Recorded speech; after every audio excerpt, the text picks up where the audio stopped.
Most preppers try to reach out to the community at one point or another. The idea is that they want to get others involved with being prepared, either because they care about their friends, their family, their neighbors, or perhaps they just don't want them to become a burden during a crisis. Regardless of the reason, there is some common rhetoric we all get from these people. So today I'm going to present some of the ones I've heard most often. Let me know if you've heard these too. Number one, and probably the most common. If things get bad, I'm coming to your house. Good luck with that. People who say this think they're being funny now, but they will come begging in times of crisis. Remember the story of the ants and the grasshopper? They didn't let the grasshopper in, and neither should you be willing to compromise your family for people who weren't interested in being prepared in the first place. Number two, I prep too. I'm prepared to take what I need from other preppers. Really? Good luck with that, because I guarantee you that one of the things that preppers are prepared for is burglars, looters, and marauders trying to steal what they have. And I can promise you that it won't go well for you in those days. Number three, do you own a bunker?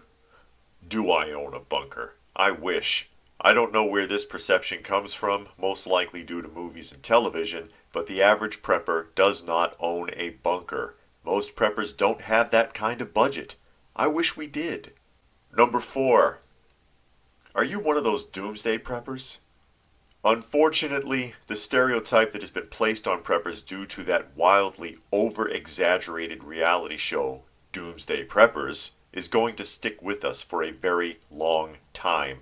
For dramatic purposes, the producers of that show found the most wildly odd people they could possibly dredge up, and the average person now thinks that every prepper is as extreme as the characters from that show.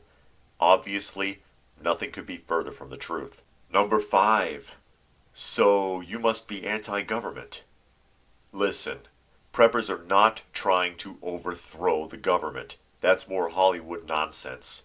A prepper is someone who doesn't want to be in the position of relying on the government during a disaster. No government ever has shown a respectable track record when it comes to large-scale disaster management.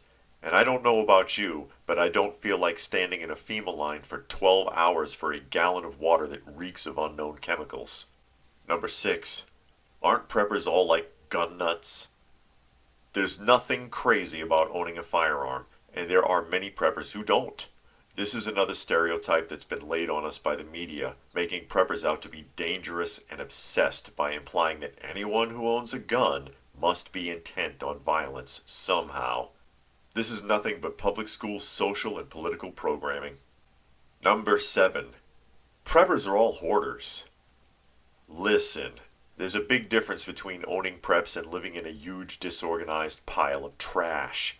I wonder, since most of these people who make these statements get all of their education from television, have they ever seen the show Hoarders? Name one episode where the hoarder was a prepper. The average prepper is not a hoarder. The average prepper is very organized. Number eight, how are you going to take all that stuff with you? All of what stuff? You don't know what I have. And furthermore, what you're talking about is bugging out. Bugging out is part of most preppers' plans as an emergency contingency, and in no way implies that they're going to try and take everything with them. Number nine, I don't have time for all of that. Said anyone who never accomplished anything in their life and likely never will. You don't have time for it, so you think, but you'll be scrounging around during a crisis, begging, borrowing, and stealing, and making yourself a general nuisance and a burden on everyone else. And number 10, you getting ready for the zombie apocalypse or something? This is how people try to be funny. Either that, or they think we're stupid.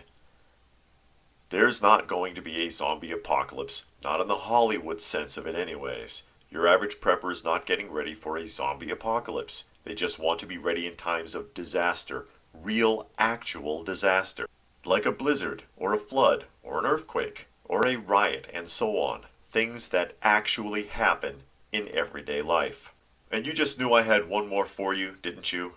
Call it number 11 if you will. You're wasting your money.